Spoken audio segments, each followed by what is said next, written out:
It's Thursday, November 13th, and the Northern Lights just went crazy. This is the current forecast for very, very early this morning, probably around 1 a.m. Actually, peak viewing for these Northern Lights are going to be from 10 p.m. yesterday to 1 in the morning today. And we can see that pretty much if you are north of this view line right here, which spans across Oregon, Idaho, Wyoming, the far, far northeastern corner of Colorado, the northern part of Nebraska, Missouri, central Illinois, Indiana, Ohio, Pennsylvania, then up through New England, you are almost guaranteed to see some aurora activity tonight. Now, if you are a little bit south of this, you're not completely out of luck. We don't really know how strong this storm is going to be until it actually hits. And there is a possibility that we could see this jump from G4 to G5.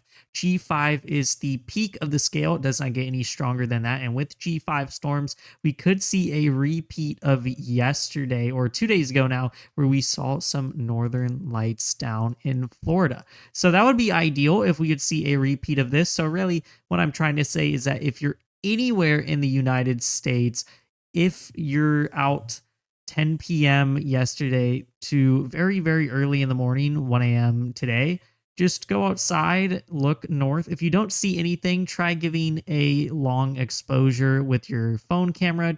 You may be able to see some pink aurora on the horizon if you look north. Now, taking a step away from that very, very exciting aurora, it's going to be very calm thunderstorm wise in the US. There is nothing expected except for a small sliver out in the central California valley and then also on the California coast, maybe for some organized thunderstorm activity. Here is what this is going to look like. We're going to see a pretty organized band push through. It looks like this is going to be a mixture of a cold front and a cold occluded front coming onshore, probably in the morning hours. This actually looks pretty organized, and the first areas to feel it are going to be north of San Francisco all the way up to the northern tip of California. Maybe some thunderstorm activity here, maybe even some stronger wind gusts. Nothing severe though. And then this line will probably reach parts of Southern California close to around the afternoon. It looks like LA is mostly going to get spared until the night hours when we get kind of a secondary burst of a lot of rain, which will be more focused on Southern and Central California, actually, which will probably last into the morning hours tomorrow. Now, for the rest of the country, here's what it's going to look like. Of course, here is that band of rain that we've seen today and the California coast and that low pressure center right off the coast, kind of feeling that frontal activity. But we're actually going to see a lot of rain, unsurprisingly, in the Pacific Northwest, a very characteristic kind of pattern that we see up in the Pacific Northwest, specifically this time of year. It's going to rain almost every single day if you're in parts of Washington, Oregon, and Idaho. Then, of course, we see that secondary burst of rain kind of come on shore in parts of Southern California. Now, other areas to watch are going to be in parts of the central US. We are going to have some frontal activity, probably a bit of a warm front there, a stationary front, and then some troughing, maybe a couple of drizzles out in the southern and central plains, and even in central Illinois. And then we are going to see some more snow for probably the fourth day in a row up in the northeast. This is really the only place in the US getting snow right now, and it's been really constant with the constant freezing temperatures that we've seen up there. Now, it looks like we could see some drizzly, rainy precipitation in the very, very early hours today. Also, coupled with a lot of clouds. So unfortunately, the aurora viewing conditions will be pretty poor up there.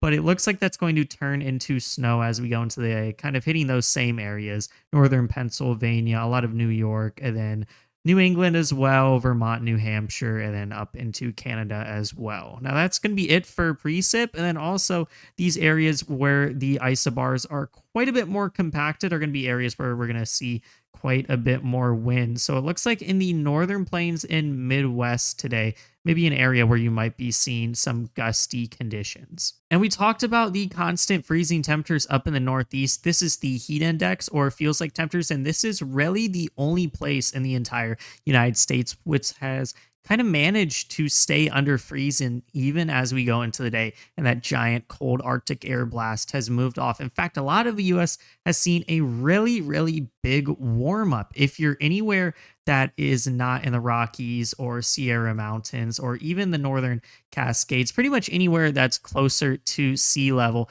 and is not the far, far northern or northeastern corner of the US or also the Great Lakes region, you are probably seeing a high of 60 degrees today, at least for the feels like temperatures. And if you're in places like the desert Southwest, pretty much all of Texas and down in the Gulf Coast, you may even be seeing some heat index or feels like temperatures up to 80 degrees. So kind of a brief cool down there, but we've seen it warm up pretty quick. And this is probably what it's going to be like for the rest of the week with those cool freezing temperatures kind of just staying strong up there in the Northeast. Probably more snow to come with that as well. And then just a warm up for pretty much the rest of the United States. And the last thing we're going to take a quick peek at before we go, if you stuck until the end. Here's just an outlook on where our cloud coverances are probably going to be tonight with our aurora viewing. If you're really anywhere in the southern plains and pretty much the south, it looks like your conditions are going to be pretty good. Maybe a couple of clouds in far eastern Texas, maybe the Arkansas, Louisiana border, Mississippi, Alabama, and far western Georgia. But it looks like those are still going to be kind of a broken layer. Might be able to see